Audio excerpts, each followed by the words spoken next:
আপনারা দেখছেন আপনাদের প্রিয় YouTube channel math tutorials by Jamim Akter.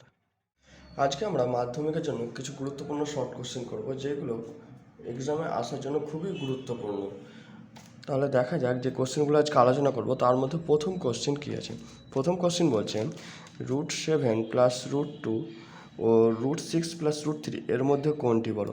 এই টাইপের যখন কোনো কোশ্চেন থাকবে যে রুটের ভেতরে দেওয়া থাকবে এবং তাদের মধ্যে ছোট বড় যাচাই করতে বলবে, তখন আমরা কি করে করব। তখন আমরা যে সংখ্যাগুলো দেওয়া থাকবে তাদেরকে স্কোয়ার করব বা বর্গ করব। বর্গ করলে কি আসছে, এটা a প্লাস বি তার হোল স্কোয়ারের সূত্র পড়ছে। a প্লাস বি তার হোল স্কোয়ারের সূত্র কি, √7 a² plus 2ab plus B square. তাহলে ওটাকে এ আকারে লিখতে গেলে কী হবে, √7 তার স্কোয়ার প্লাস √2 তার স্কোয়ার প্লাস 2 √7 ইন্টু √2। তাহলে √7 তার স্কোয়ার করলে এখানে আসছে 7, আর √2 তার স্কোয়ার করলে এখানে আসছে 2। আর এদিকে রুটের ভেতর ভেতর গুণ হচ্ছে, এটা বাইরে থাকছে। তাহলে রুটের ভেতর ভেতর গুণ হলে কত হচ্ছে, 7 দুগুণে 14 সমান 7 2 9, 9 আর দিকে হচ্ছে 9 প্লাস 2√14। এটা একটা পেলাম আমরা মান। এবার এটাকে দেখব, এটার স্কোয়ার করলে কি আসছে, √6 প্লাস √3 এর স্কোয়ার করলে কি পাচ্ছি আমরা, সেটা এবারে দেখব। তাহলে √6 প্লাস √3 এর যদি স্কোয়ার করি তাহলে কি পাচ্ছি, √6 তার স্কোয়ার প্লাস √3 তার স্কোয়ার প্লাস 2 ইন্টু √6 ইন্টু √3। √6 এর স্কোয়ার করলে এখানে 6 আসছে, এখানে √3 এর স্কোয়ার করলে শুধু 3 আসছে, রুটটা চলে যাচ্ছে। আর এখানে কি আসছে 2, আর এখানে কত হচ্ছে 6 3 গুণ করে আসছে 18। 6 আর 3 এটা যোগ করে কত পেলাম, এটা পেলাম 9, আর এদিকে থাকছে 2 এটা। এবার দেখো দুটোরই সংখ্যার প্রথমে কি আছে, 9 আছে, তাহলে এই দুটো নিয়ে কোনো সমস্যা নাই। এরপরে দেখবো কী আছে, এখানেও 2 আছে, এখানেও 2 আছে, দুটোর সমান। এবার রুটের ভেতরে দেখো এখানে আছে 14 আর এখানে আছে 18। এবার এর পূর্ণ মান বা রুট থেকে মান বার করতে গেলে কত পাবো সেটা না জানা থাকলে এখানে স্পষ্ট বোঝা যাচ্ছে যে 14 আর 18-র মধ্যে কে বড়। 14 আর 18-র মধ্যে 18 বড়, তার জন্য রুটের ভেতর থেকে যেই মানটাই বেরিয়ে আসুক না কেন কিছুটা হলেও সেটা বড় হবে। তাহলে এটা বড়, এই সংখ্যাটা বড়, এই সংখ্যাটা আমরা কোন সংখ্যা থেকে পেয়েছি, √6 প্লাস √3 থেকে। অতএব এখান থেকে স্পষ্ট হয়ে গেল যে √6 প্লাস √3 সংখ্যাটি বড়, সংখ্যাটি বড়। এই কোশ্চেনগুলো 1 অথবা 2 যে কোনো মার্কসের জন্য পরীক্ষাতে আসতে পারে, আর এগুলো খুবই গুরুত্বপূর্ণ প্রশ্ন। এবার চলে যাবো আমরা পরের কোশ্চেনে। পরের কোশ্চেন কী বলছে, x plus 1/x equal to √3 হলে x² plus 1/x² equal to কত।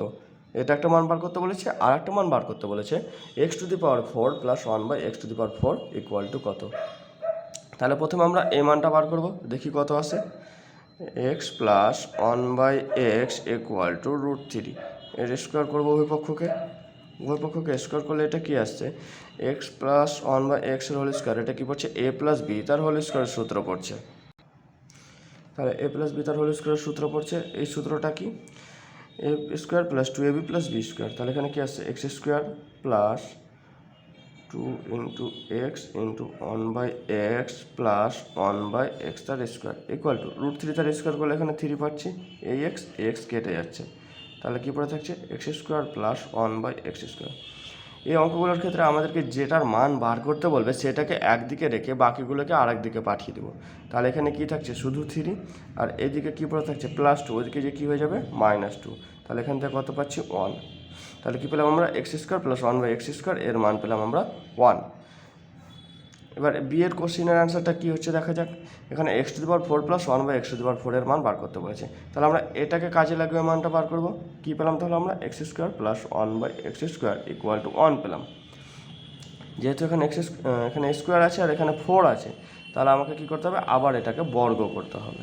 তাহলে বর্গ করলে কি আসছে, এটা x² এর whole square 2 x² into 1/x² plus 1/x x² তার পুরোটার আবার স্কোয়ার ইকুয়াল টু 1। যেহেতু 1 এর স্কোয়ার করলে 1ই হবে, বা তাহলে এখানে 2 আর এখানে 2 গুণ করে কত হয়ে যাচ্ছে 4। এটা কেটে গেল, একইভাবে যেটা এর আগের বললাম যে মানটাকে আমাদেরকে বার করতে বলবে সেটাকে একদিকে রেখে বাকিগুলোকে আর একদিকে পাঠিয়ে দেবো। তাহলে এখানে কি আসছে 1/x², তার আবার স্কোয়ার, তাহলে এটা কী চলে আসছে 1/x⁴। আর এদিকে কী ছিল 2 ছিল, +2 ছিল, ওদিকে যে কী হয়ে যাবে -2 ইকুয়াল টু কত পেলাম আমরা -1। আশা করি অঙ্কটা বুঝতে পেরেছো। এবার চলে যাবো আমরা next short question. Next short কোশ্চেনে কী বলছে দেখো, যে 200 টাকার চক্রবৃদ্ধি ও সরল সুদের অনুপাত কত যখন সুদের হার 10% এবং সময় হচ্ছে 2 বছর। তাহলে আমরা আগে প্রত্যেকটা যেভাবে লিখতে হয় যে পি বা আসল সমান কত, এখানে 200 টাকা, সময়টা কত এখানে 2 বছরের জন্য, সুদের হার কত 10%। আমাকে সুদটা বার করতে বলেছে, দুটোরই সুদ বার করতে বলেছে এবং সুদের অনুপাত জানতে চেয়েছে। তাহলে সরল সুদের ক্ষেত্রে সূত্রটা কি, সূত্রটা হচ্ছে আই ইকুয়াল টু, আইটা হচ্ছে সুদ, এটা জিজ্ঞাসা চিহ্ন, তাহলে কি PTR/100। এখানে পি মানে কি, পিটা হচ্ছে আসল, তাহলে পি এর মান হচ্ছে 200 ইন্টু টিটার সময়টা কত 2 বছর, আর এর মান কত 10%, মানে 10, আর নিচে চলে আসছে 100। এই শূন্য কেটে গেল, তাহলে কত থাকছে 2 × 4, 4 × 10 = 40। তাহলে সরল সুদটা পেলাম আমরা কত 40, এটা হচ্ছে সরল সুদ। চক্রবৃদ্ধি সুদটা কি, চক্রবৃদ্ধি সুদের সূত্রটা কি ছিল, P × 1 + R/100 × N - P। এখানে পিটা হচ্ছে আসল টাকা, আর সুদের হার, এনটা হচ্ছে সুদের পর্ব বা বছর, যেহেতু বার্ষিক এখানে হার বলে দিয়েছে। তাহলে এখানে কি হচ্ছে পি এর মান হচ্ছে 200, 1 + আর এর মান কত, আর এর মান হচ্ছে 10, নিচে হচ্ছে 100। এন এর মান কত, এনটা হচ্ছে এখানে বছরের সংখ্যা, তার মানে এখানে হচ্ছে 2 - পি এর মান হচ্ছে 200। এই শূন্য কেটে গেল, তাহলে 200 ভেতরে কত আসছে 10, আর এখানে চলে আসছে 10 আর 1 11, 11 তার স্কোয়ার -200। তাহলে 200 গুণিত 10-এর স্কোয়ার মানে 100, আর 11-এর স্কোয়ার মানে 121 -200। এই শূন্য কেটে গেল, তাহলে কি আসছে 2 × 121, তাহলে 121-এর ডবল হচ্ছে কত 242 -200, তাহলে এখানে পেলাম কত 42 টাকা। এটা হচ্ছে চক্রবৃদ্ধি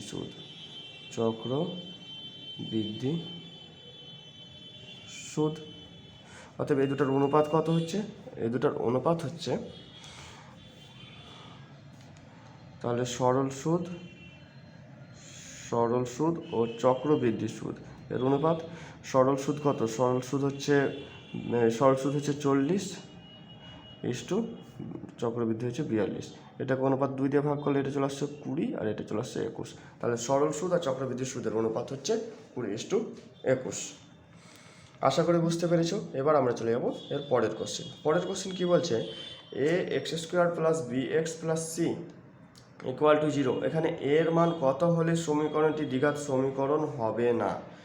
আচ্ছা, এখানে দ্বিঘাত হওয়ার জন্য দ্বিঘাত সমীকরণের শর্ত কি, দ্বিঘাত সমীকরণের শর্ত হচ্ছে যে এক্সের যে টার্ম, মানে এক্সের যে মানটা থাকবে সেটা a² বা বর্গ আকারে থাকবে।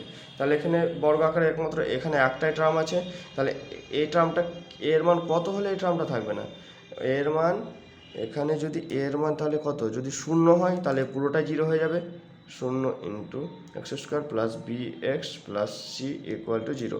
তাহলে পুরোটার মান যদি 0 হয়ে যায় তাহলে এখানে কী হচ্ছে, এটা দ্বিঘাত সমীকরণ থাকছে না, সমীকরণ থাকছে কিন্তু দ্বিঘাত সমীকরণটা থাকছে না, কারণ এখানে এক্সের ঘাত সর্বোচ্চ ঘাত কত, এখানে 1, কিন্তু দ্বিঘাত সমীকরণ হওয়ার জন্য এক্সের সর্বোচ্চ ঘাত কত লাগবে 2 বা x²। আশা করি বুঝতে পেরেছো। তাহলে এখানে x এর মান কত হবে, x এর মান 0 হবে, x এর মান 0 হলে এটা দ্বিঘাত সমীকরণ হবে না। আশা করি বুঝতে পেরেছো। এবার চলে যাবো আমরা পরের কোশ্চেন।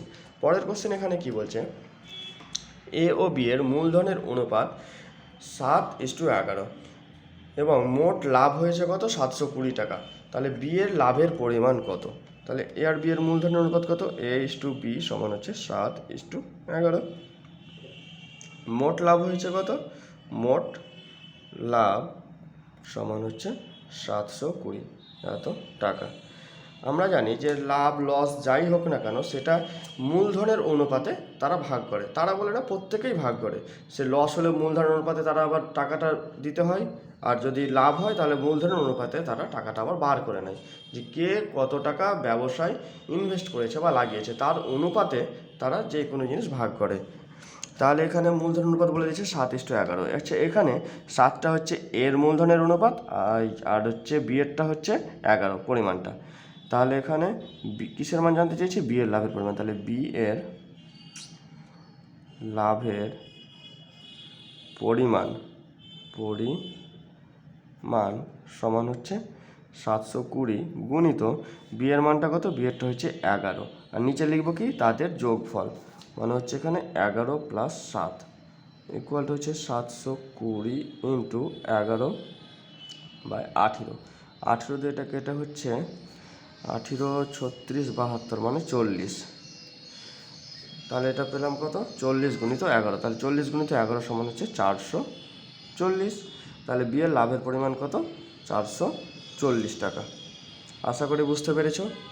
যদি কোনো জায়গায়, এছাড়াও যদি কোনো জায়গায় বুঝতে অসুবিধা হয় তাহলে কমেন্ট বক্সে জানাবে, তা যতটা পারা যায় তাকে বোঝানোর চেষ্টা করা হবে। কিন্তু এই কোশ্চেনগুলো কিন্তু এক্সামের জন্য খুবই গুরুত্বপূর্ণ মাধ্যমিকের। আচ্ছা, এরপর চলে যাবো আমরা পরের প্রশ্ন।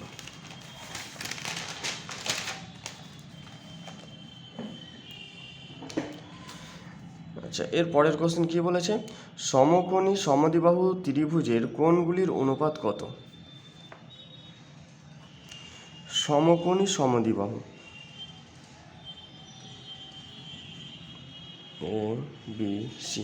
আচ্ছা, এটা যদি এ বি সি যদি একটি সমকোণী ত্রিভুজ হয় এবং বি কোণটাকে ধরলাম সমকোণ বা 90 ডিগ্রি, তাহলে কি হবে? এ বি সমান বিসি হবে। কেন? কারণ হচ্ছে এসিটা হচ্ছে অতিভুজ, এসিটা হচ্ছে এসি ইকুয়াল টু হচ্ছে অতিভুজ। অতিভুজ মানে হচ্ছে সর্বোচ্চ, যেহেতু তার বিপরীত কোণ কত? সেটা 90 ডিগ্রি, মানে তার বিপরীত বাহুটাই হচ্ছে সবচেয়ে বড় বাহু, এর চেয়ে বড় বাহু আর হতে পারে না। তাহলে এটাই যদি সবচেয়ে বড় বাহু হয় তাহলে এটা অতিভুজ হবে, আর এটার সঙ্গে এটা কখনোই সমান হতে পারে না, কারণ একটি ত্রিভুজের 3টি কোণের সমষ্টি হচ্ছে 180 ডিগ্রি। কিন্তু এই যদি একাই 90 ডিগ্রি হয়ে যায় তাহলে এই দুটো মিলে 90 ডিগ্রি হতে হবে, তার জন্য এই বাহুটা আর এই বাহুটা হচ্ছে সমান। এরপর আবার কি হচ্ছে, যে এই বাহু দুটা যেহেতু সমান, তার মানে কি এই কোণটা আর এই কোণটা, এই দুটা কোণ হবে সমান, কারণ এই বাহু দুটা হচ্ছে কি সমদ্বিবাহু, বা দুটো এটা হচ্ছে একটা হচ্ছে সমকোণী সমদ্বিবাহু। তাহলে এটা যদি একাই 90 হয় তাহলে এই দুটো মিলে যদি 90 হয় তাহলে প্রত্যেকে যদি সমান হয় আবার, তাহলে এটার মান কত? এটা হচ্ছে 45, এটা হচ্ছে 45। তাহলে আমরা এখান থেকে কি পাচ্ছি? যে কোণ এ সমান হচ্ছে 45 ডিগ্রি আর কোণ সি সমান হচ্ছে 45 ডিগ্রি।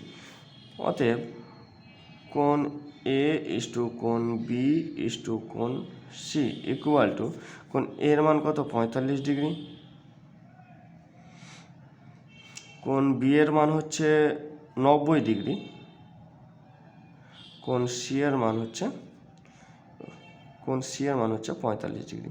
তাহলে 45 দিয়ে ভাগ করলে কি আসছে? 1:2:1। তার মানে কোণগুলির অনুপাত কত হবে? 1:2:1। আশা করি বুঝতে পেরেছো। এবার চলে যাবো আমরা পরের কোশ্চেন। কি বলছে এখানে? যে একটি বৃত্ত দিয়েছে, তার মধ্যে একটি ও কেন্দ্র বলে দিয়েছে, এ বি হচ্ছে জ্যা, আর তাহলে এবার এখানে মাপ বলে দিয়েছে, ওপি এর মাপ বলে দিয়েছে, বিপি এর মাপটা বলে দিয়েছে, দিয়ে বলেছে ব্যাসার্ধ বা ও বি এর মান কত। তাহলে এটার মান জানতে চেয়েছে আমাদের কাছে। তাহলে এটার মান আমরা কী করে বার করব? আচ্ছা, এটা একটা উপপাদ্য থেকে আমরা জানি যে ওপি পারপেন্ডিকুলার অফ এ বি, মানে হচ্ছে ওপি এ বি এর উপর লম্ব। এটা একটা বৈশিষ্ট্য। আর একটা বৈশিষ্ট্য হচ্ছে যে এখানে এপি ইকুয়াল টু বিপি। এটা যেহেতু আমাদের এই জিনিসটা এখানে কাজে লাগবে না, কিন্তু এই জিনিসটা আমাদের কাজে লাগবে, যে ওপি পারপেন্ডিকুলার অফ এ বি। কিন্তু এই জিনিসটা জানা দরকার। হয়তো এই অঙ্কতে কাজে লাগলো না, কিন্তু অন্য কোনো অঙ্কতে কাজে লাগবে, যে এপি সমান বিপি, মানে এটা আর এটা সমান হয়। আবার এখানে কি হয়? এই বাহুটা আর এই বাহুটা সমান হয়। কেন? কারণ এটা হচ্ছে একই বৃত্তের ব্যাসার্ধ, এটা হচ্ছে লম্ব। তাহলে এখানে কি বলে দিয়েছে? ওপি ইকুয়াল টু 4 বলে দিয়েছে, বিপি ইকুয়াল টু 2√5 বলে দিয়েছে। তাহলে ও বি এর মান কত আছে এখানে, ও বি পি এই ত্রিভুজের এটা হচ্ছে অতিভুজ, যেহেতু এই কোণটা হচ্ছে 90 ডিগ্রি কোণ, কারণ এখানে বলে দিয়েছি যে লম্ব। তাহলে এটা কি হচ্ছে, একটা সমকোণী ত্রিভুজ হচ্ছে। সমকোণী ত্রিভুজের আমরা জানি যে অতিভুজ স্কোয়ার মানে হচ্ছে বিও তার স্কোয়ার ইকুয়াল টু লম্ব মানে ও পি তার স্কোয়ার প্লাস ভূমি স্কোয়ার মানে বিপি তার স্কোয়ার। কারণ ত্রিভুজ ও পিবি সমকোণী ত্রিভুজ, সমকোণী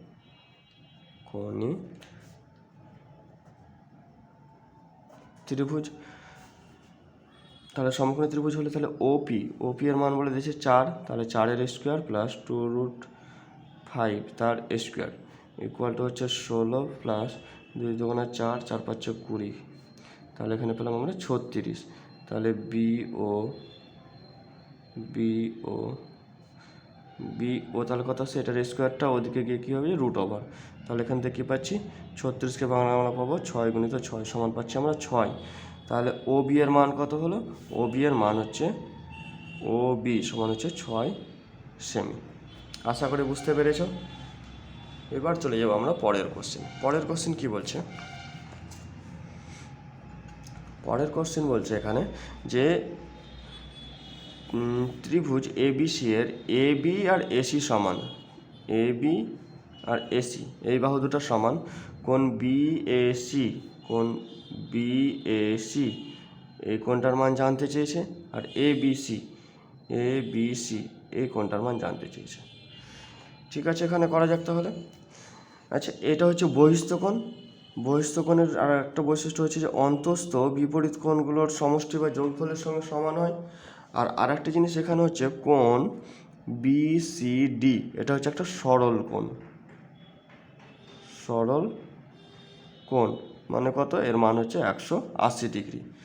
কিন্তু এখানে এই পুরোটা যদি 180 ডিগ্রি হয় আর এসিডি এই যদি একাই 110 ডিগ্রি হয়, তাহলে এসিবি এই কোণটার মান কত, কোণ এসিবি সমান হচ্ছে কোণ বিসিডি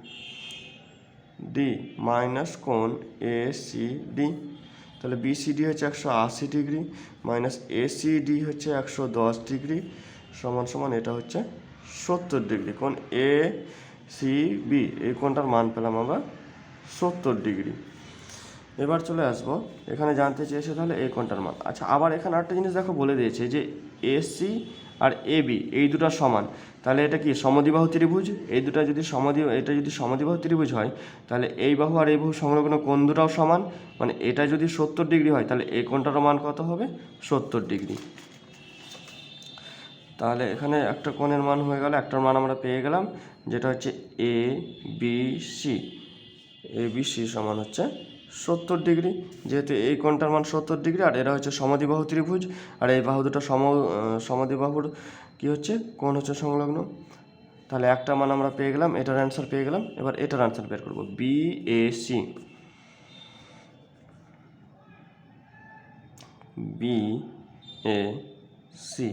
আচ্ছা, এই ত্রিভুজটার তিনটে কোণ মানে এই কোণ এই কোণ এই কোণ, এই তিনটা কোণের যোগফল কত, এই তিনটা কোণের যোগফল হচ্ছে 180 ডিগ্রি। এবার 180 ডিগ্রির মধ্যে এই কোণটা আর এই কোণটা যদি আমরা বাদ দিয়ে দিই তাহলে এই কোণটার মান পেয়ে যাব। তাহলে এখানে কী হচ্ছে, 180 মাইনাস 70 ডিগ্রি প্লাস 70 ডিগ্রি। তাহলে এখানে কত আসছে, 180 ডিগ্রি মাইনাস 140 ডিগ্রি সমান হচ্ছে 40 ডিগ্রি। তাহলে বিএসি এর মান কত পেলাম আমরা, 40 ডিগ্রি।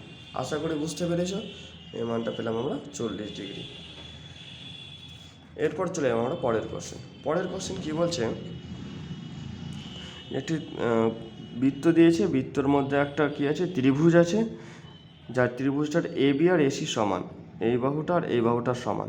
কোণ বিওসি এটা হচ্ছে 120 ডিগ্রি। তাহলে এ বি সি কত, বিএসি কত, এবং ত্রিভুজের পরিকৃতিটা কেমন। আচ্ছা, এখানে এটা যদি 120 ডিগ্রি হয় তাহলে একটা উপপাদ্য ছিল আমাদের যে কোণ বিএসি সমান হাফ অফ কোণ বিওসি।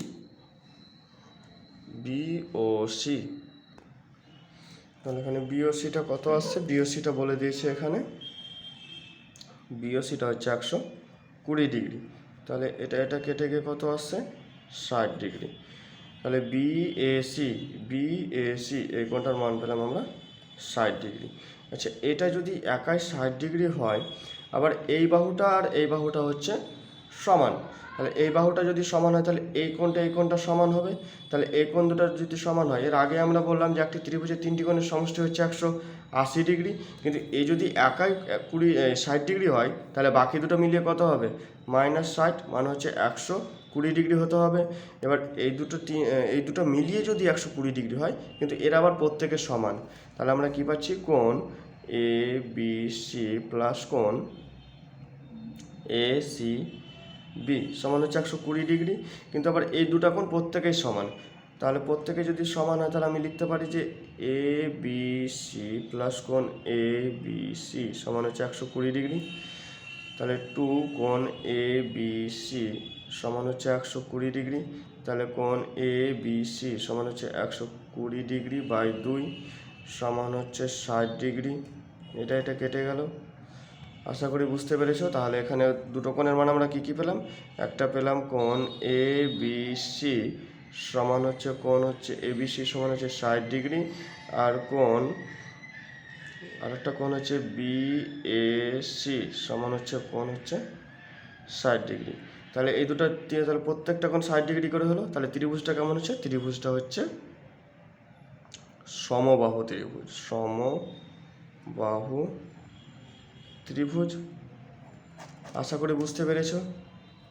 আচ্ছা, এরপরে আমরা চলে যাবো নেক্সট কোশ্চেন কী বলছে, যে এই সমীকরণটায় একটি বীজ যদি 4 হয় তাহলে এর মান কত। তাহলে এইগুলো সাধারণত কী হয়, যে যেই বীজের মান যেটা বলে দেয় সেটা সমীকরণে যদি বসে তো সমীকরণকে সিদ্ধ করবে বা মেনে চলবে।